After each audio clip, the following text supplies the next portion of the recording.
We were told this jump would put us behind enemy lines. What no one warned me about was waking up behind the wrong enemy's lines and realizing, standing there in the dark, that one wrong word could get us both killed. The plane shuddered like it was tired of carrying us. Metal groaned. Wind screamed through the open door.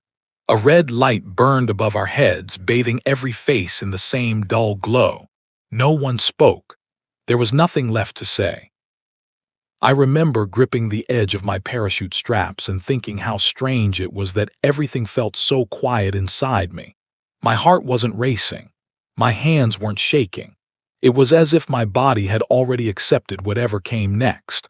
Then the light turned green.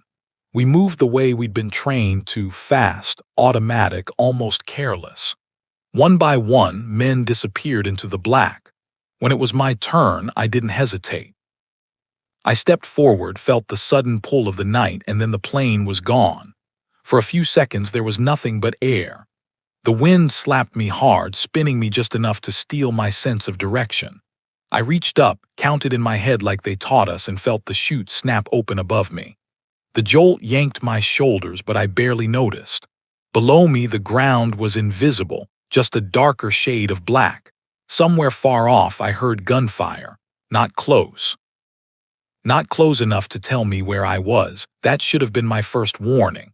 I drifted longer than I expected, too long. Long enough for doubt to creep in.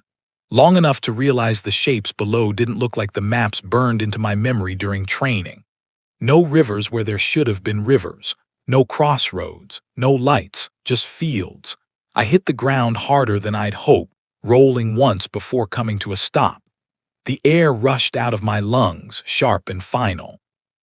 For a moment I lay there staring up at the sky, listening to my own breathing, waiting for shouts or boots or bullets. Nothing came. I pulled myself up, heart finally catching up with the moment. My hands worked fast, collapsing the parachute, dragging it toward a hedgerow nearby. Every rustle sounded too loud. Every second felt borrowed. This was supposed to be chaos, that's what they told us. Noise, confusion, fire in every direction. Instead, the night felt settled. Almost peaceful. I crouched low and scanned the horizon.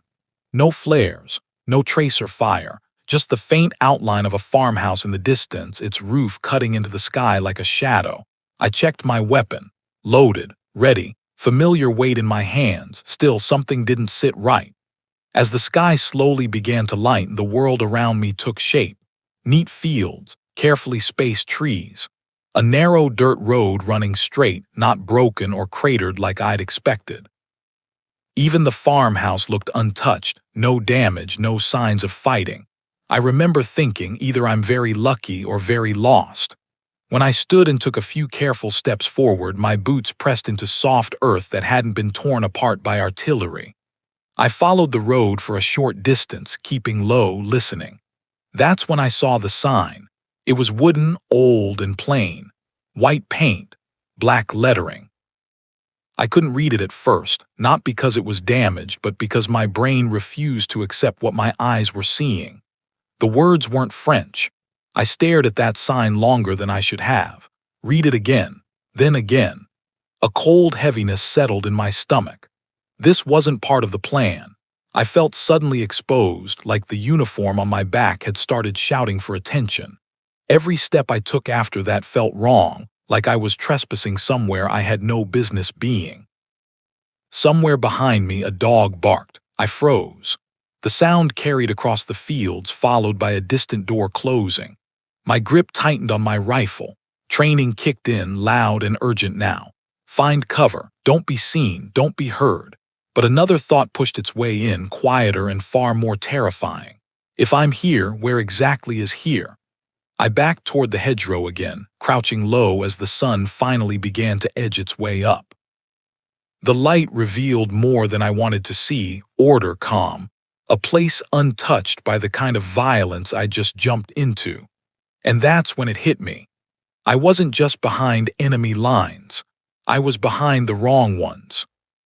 The fog of war hides many secrets, and some stories are written in the silence between the shots.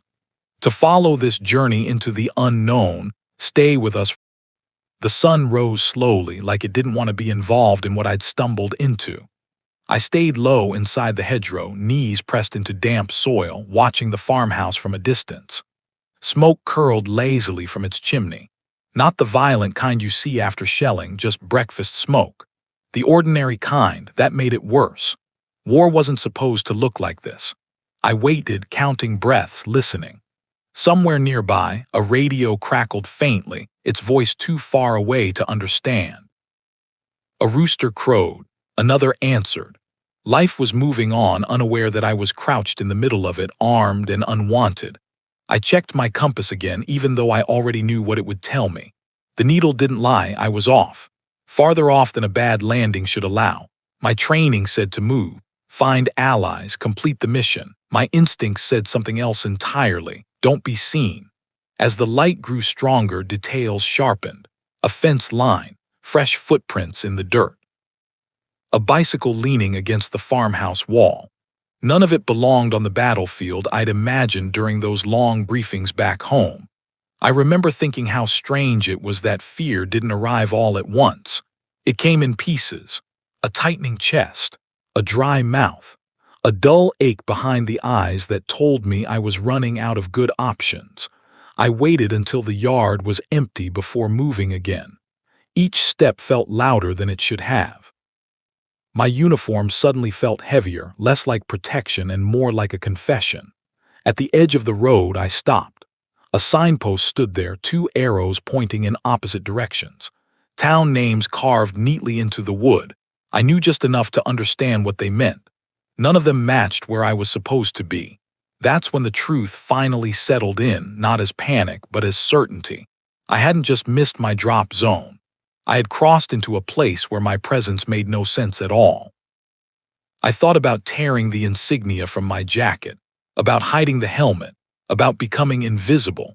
But there's no real way to disappear when you're carrying a rifle and wearing someone else's war on your back. A door opened at the farmhouse. I dropped instantly, pressing myself flat behind the low stone wall nearby. My heart thudded so hard I was sure it could be heard from the house. A woman stepped outside, wiping her hands on an apron. She scanned the yard, called out something I couldn't understand, then turned back inside. I stayed frozen long after she was gone. Moments like that stretch time. They remind you how thin the line is between being alive and being discovered, between hiding and being dragged into the open. I thought of home then, not in any grand way, just a quick image of my mother's kitchen table. The way the radio used to hum softly in the evenings. How safe it all felt, even when the world was already at war. I pushed the thought away. Homesickness was a luxury I couldn't afford. I moved again when I was sure no one was watching, slipping along the tree line, keeping the farmhouse at my back. My goal wasn't clear anymore. It wasn't about advancing or attacking. It was about surviving the next hour. That's when I noticed how wrong everything sounded. Language carries differently than gunfire. It has rhythm, shape. And what I heard drifting across the fields wasn't the clipped urgency I expected. It was calm. Familiar to itself, but foreign to me. Voices, laughter, a man calling out to a child. I crouched again, forcing myself to breathe slowly. If soldiers found me, I knew what would happen, but civilians were worse. Civilians asked questions. I followed the edge of the woods until the land dipped slightly, offering some cover. From there, I could see a small path leading away from the farm, disappearing toward a cluster of trees. It looked used, walked often. I considered taking it. Then I heard footsteps. They weren't rushed. No shouting, just the steady crunch of boots on gravel. I raised my rifle halfway, then stopped myself. Slow footsteps meant confidence. Whoever was coming wasn't expecting trouble. I eased lower, heart hammering again, eyes fixed on the bend in the path. The seconds dragged. My palms were slick with sweat, fingers tight around the grip. A figure emerged, not a soldier. Just a young man, maybe late teens or early 20s, carrying a small sack over his shoulder. He walked with the ease of someone who knew this land well, whistling softly, unaware of how close he was to something that could end his life. I remember thinking how unfair it felt. that he could walk so freely while I was pressed into the dirt, deciding whether to raise a weapon on someone who didn't even know my name. He stopped suddenly, not because he saw me, because his dog did. The animal stiffened, ears forward, eyes locked on the hedgerow where I was hiding. The young man followed its gaze. For a moment we stared at each other through the leaves. No one moved. No one spoke. In that silence, I realized something that chilled me more than the cold ground beneath my chest. This war had just become personal. We stayed frozen like that, staring at each other through the leaves. The dog growled low in its chest, not loud, just enough to say it knew I was there. The young man tightened his grip on the sack slung over his shoulder, his eyes locked on mine. He didn't shout. He didn't run. That worried me more than if he had. I raised my rifle slowly, not aiming at him exactly, just enough to make my position clear. My heart hammered against my ribs, loud and unsteady. I waited for the moment when fear would tip him into action. It never came. Instead, he lifted one hand, palm open. Not surrender, a question. I remember thinking how strange it was that war hadn't prepared me for this. I knew how to fire, I knew how to move under pressure, but no one had taught me what to do when the enemy didn't act like one. He spoke then, just a few words, calm, measured. I didn't understand a thing he said, but his tone wasn't sharp. It wasn't angry. It sounded almost careful. I shook my head slightly, hoping he'd understand. "I don't," I whispered, though I knew he couldn't hear me. The dog stepped forward. My finger tightened on the trigger before I could stop it. That was the moment everything could have ended. One noise, one mistake, one decision made too fast. I still don't know who moved first, me or him. But suddenly his hand dropped and he snapped a command at the dog. The animal hesitated, then sat. Silence fell again. The young man glanced over his shoulder back toward the farmhouse, then returned his eyes to me. Slowly, deliberately, he took a step back. Then another, creating distance, creating choice. I lowered the rifle just a fraction. It felt like breathing for the first time in hours. He pointed to the path behind him, then shook his head. Pointed back toward the woods where I was hiding and nodded once. "Stay there." That much I understood. He turned and walked away without another word. I stayed crouched long after he disappeared, waiting for the sound of boots, for shouting, for the snap of rifles being raised in my direction. Nothing came. When I finally moved, it was slow and careful, like I was afraid the world might change its mind if I acted too boldly. I shifted deeper into the trees, putting more distance between myself and the farmhouse. My legs trembled as the adrenaline drained away. That should have been the end of it. A close call. A warning. Proof that I needed to keep moving, find a way out of here before luck ran out. But luck didn't feel like what I just witnessed. It felt like mercy. I waited until the sun was higher before daring to move again. Hunger gnawed at my stomach, sharp and distracting. I hadn't eaten since before the jump, and fear burns energy fast. As I moved along the tree line, I kept replaying the moment in my head. The open hand, the dog sitting back, the way he walked away without turning me in. He'd had every reason to. That thought followed me all morning. By midday, I found a small hollow where the ground dipped and the trees grew thicker. I settled there, pulling leaves and branches over myself, turning the space into something that felt almost hidden, almost safe. I drank sparingly from my canteen, forcing myself not to empty it. Water was as valuable as ammunition now, maybe more. I was adjusting my position when I heard footsteps again, closer this time. My body reacted before my mind could. Rifle up, breath held. A shape appeared between the trees. It was him. He moved slowly, hands visible, the dog nowhere in sight. He stopped a few yards away, far enough that I could still choose to disappear if I needed to. He said something softly, then set the sack down on the ground and nudged it forward with his foot. Bread, dark, rough bread, wrapped in cloth. I stared at it, then back at him. My first thought was a trap. My second was worse. Kindness cost something. I didn't know what he wanted in return, and that scared me more than hunger. He tapped his chest lightly. "Lucas," he said, "a name." Then he pointed at me. I hesitated, the word catching in my throat. "Jack," I said finally, quiet, Careful, he nodded like that was enough for now. Neither of us smiled. He took a step back, then another, eyes never leaving me. When he turned to go, he paused, glanced toward the farmhouse again, and made a slicing motion across his throat, not threatening, warning. Then he was gone. I waited a long time before crawling forward and picking up the bread. It was heavy in my hands, real in a way nothing else had been since I landed. I ate slowly, every bite deliberate, aware that each mouthful tied me closer to a line I shouldn't cross. Because now this wasn't just about hiding. It was about someone choosing to help me. And that choice, his, not mine, had just made us both part of the same danger. I didn't see Lucas again that day. That was probably intentional. I stayed in the hollow until evening, replaying everything in my head while the light shifted through the trees. The bread sat heavy in my stomach, not just food, but a reminder. Someone out there knew where I was. Someone had chosen not to expose me. That knowledge cut both ways. As dusk settled, I forced myself to move. Staying in one place too long was how men disappeared. I followed the woods carefully, keeping the farmhouse at a distance, watching for any sign that my luck had already run out. That's when I found the map. It was folded and tucked beneath a loose stone along the path Lucas had pointed to earlier. No note, no explanation, just paper worn thin at the creases, marked with lines and names. I didn't need to read much to feel my chest tighten. The borders were wrong. The towns were wrong. Slowly, painfully, the truth took shape. This wasn't France. I crouched there longer than I should have, tracing the lines with a dirt-stained finger, hoping my eyes were lying to me. They weren't. The language, the signs, the calm countryside untouched by invasion. I had crossed into a country that wasn't part of my orders, a place where my uniform didn't just make me an enemy, it made me a problem no one wanted.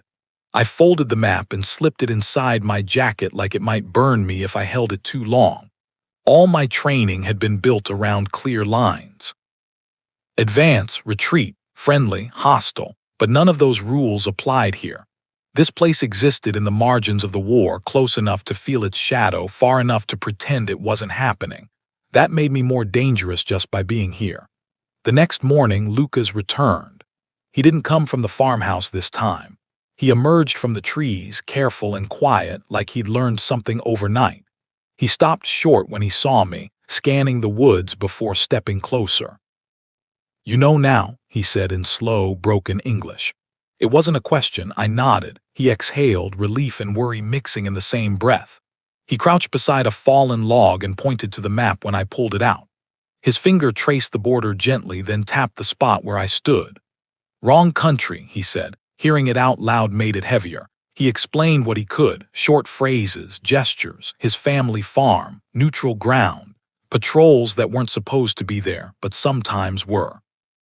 Men who asked questions that had no good answers. Helping me wasn't treason, he said, but it could still get them killed. I believed him. Lucas glanced at my uniform again, his eyes lingering on the patches, not with hatred, with calculation, like he was measuring risk the way farmers measure weather. "You stay hidden," he said. "Only night, only woods." I wanted to ask him why. Why help me? Why risk this? Why not pretend I'd never landed here at all? But the words didn't come.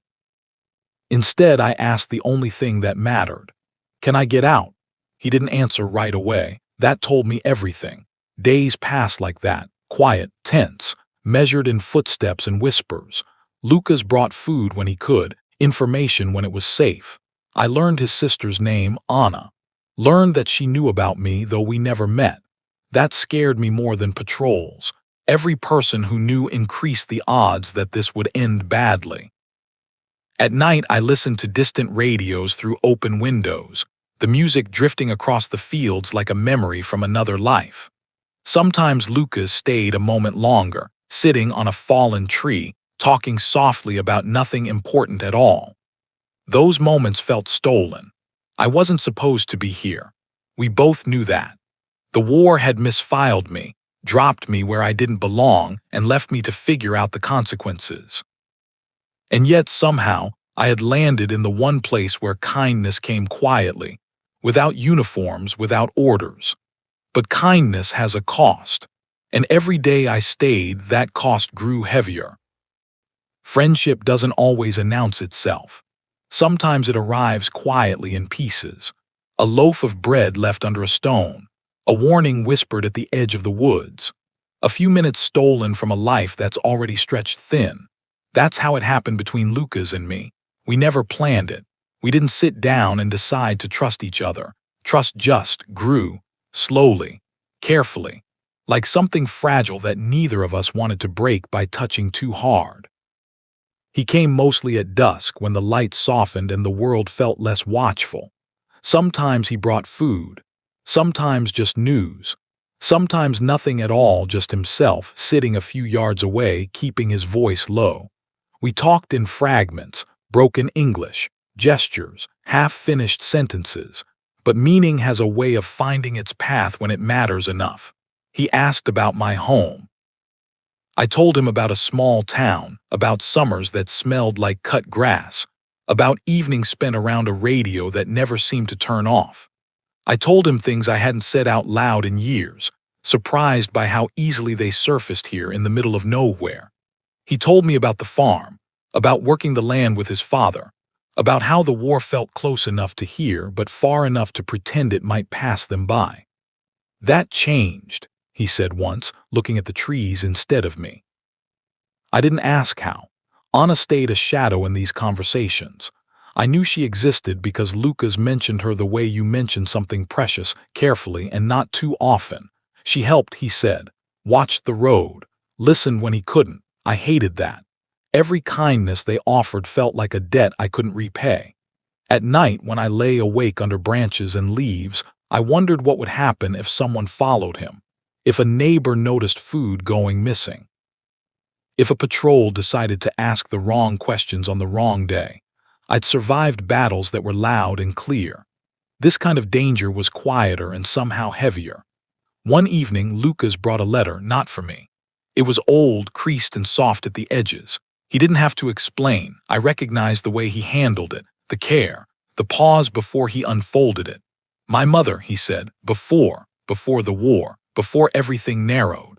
He read a line or two aloud, his voice steady but tight. I didn't understand the words, but I understood the feeling.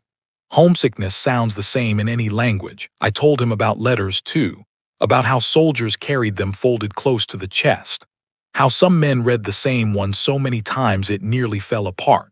We sat in silence after that, not awkward, not rushed. Just two people sharing a moment the war hadn't managed to steal yet. But silence is where doubt lives. One night, Lucas didn't come. Then another. On the third evening, I heard engines in the distance.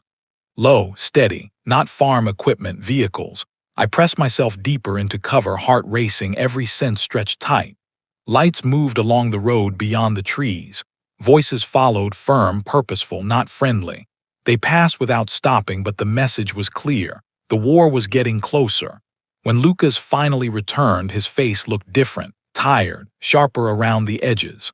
"More patrols," he said. "Questions." He didn't need to explain who they were about. I asked him again about getting out, about crossing back, about finding my way to someone who wore the same uniform I did. He hesitated. That hesitation told me more than words ever could.